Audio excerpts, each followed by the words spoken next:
Sometimes after a national tragedy, a single televised event can try to change the conversation for the entire country.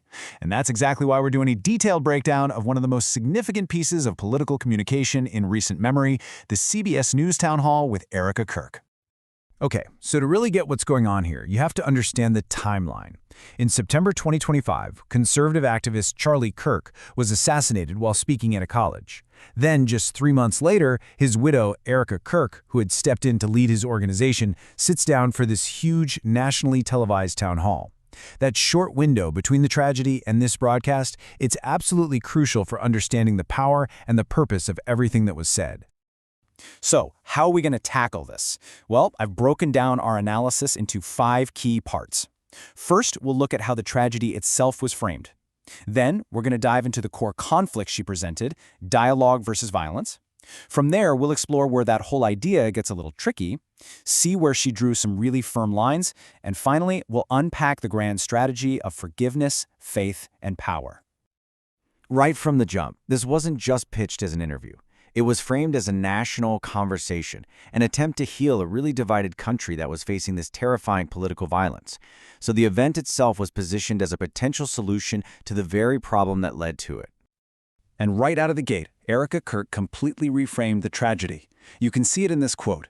She didn't talk about it as a political act that demanded some kind of political revenge. Instead, she called it a spiritual event, the beginning of a religious revival. That one move basically shifted the entire focus from the political to the theological.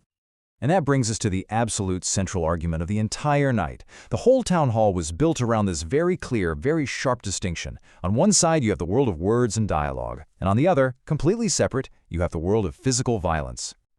To really ground this argument, the town hall brought up this pretty shocking statistic. Citing a survey from FIRE, that's the Foundation for Individual Rights and Expression, the host pointed out that a huge majority of college students, 91%, believe that words can be a form of violence. This was used to paint a picture of the cultural moment Kirk was pushing back against, a world where, for a lot of people, that line between speech and actual harm is getting really blurry. This quote just crystallizes her whole point. I mean, it's a gut punch. She lays out this incredibly stark contrast. Her husband offered his opponents a microphone to debate, and in return, she says, they gave him a bullet. The message is clear. These two things aren't just different. They exist in completely different moral universes. So, the main point is on the table. Dialogue is good, violence is evil. Simple, right? Well, this is where the town hall got way more complicated, because that simple idea of dialogue was about to get seriously stress-tested against the reality of some very controversial rhetoric. The host, Bari Weiss, didn't just let that idea sit there. She immediately pushed back, asking the essential question: how do you square this idea of Charlie Kirk as a champion of civil discourse with some of the really provocative things he himself said? And these were the specific examples that were brought up, the ones you hear from his critics all the time. The statement that the Civil Rights Act was a mistake. That comment about seeing a black pilot and hoping he's qualified. And the idea that some gun deaths are basically an acceptable price to pay for the Second Amendment. These were the things used to challenge the whole premise of the night. Erika Kirk's defense, though, was a masterclass in reframing the debate. Instead of defending the substance of those quotes, she attacked the method of judgment. She argued the real problem isn't the words themselves, it's the 15-second clip culture of the internet that robs them of all context. She completely shifts the focus from the content to the process. But the hot seat wasn't done yet. The focus then shifted away from her husband's past statements and onto the present day, specifically the rhetoric of their most powerful political ally, Donald Trump. And this question, wow, it came from Hunter Koch, the student who was literally speaking to Charlie Kirk at the microphone when he was killed. Imagine that. He asked Erika Kirk directly if she would condemn Trump's rhetoric, specifically citing him calling for lawmakers to be tried for sedition, a crime punishable by death. Her answer was another huge rhetorical pivot. She didn't condemn Trump, but she didn't defend him either. She sidestepped the question entirely. She argued that the root cause of political violence isn't any one leader, it's a breakdown in the family. In her telling, the responsibility shifts from the powerful politician to the parent. And this is where a lot of analysts pointed out what really looks like a double standard. See, when anonymous people online celebrated her husband's death, they were called sick and evil. But when a powerful ally like Trump used what was described as violent rhetoric, the blame shifted to these bigger, structural causes like family and culture. It's a key tension in the message of the whole town hall. So on one hand, you see this reluctance to condemn a political ally.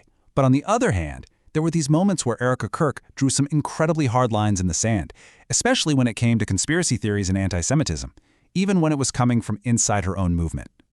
And just to give you a sense of the kind of stuff she was dealing with, get a load of this.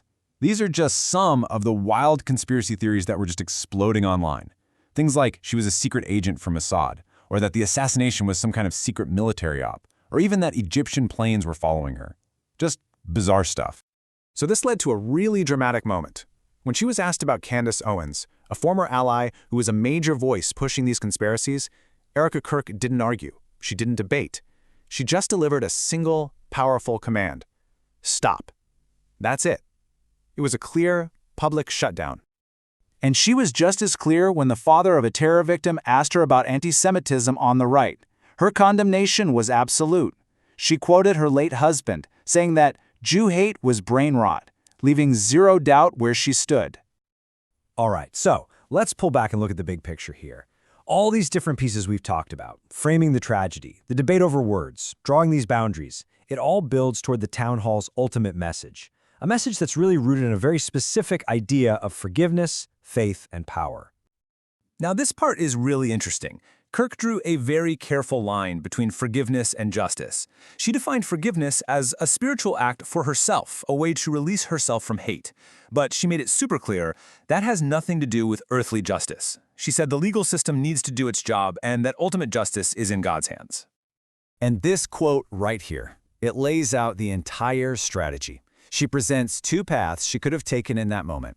One was political revenge, rally the troops, burn the city down. The other was spiritual, to unleash a revival. She's framing forgiveness not as a passive act, but as a conscious, strategic choice to take the second path.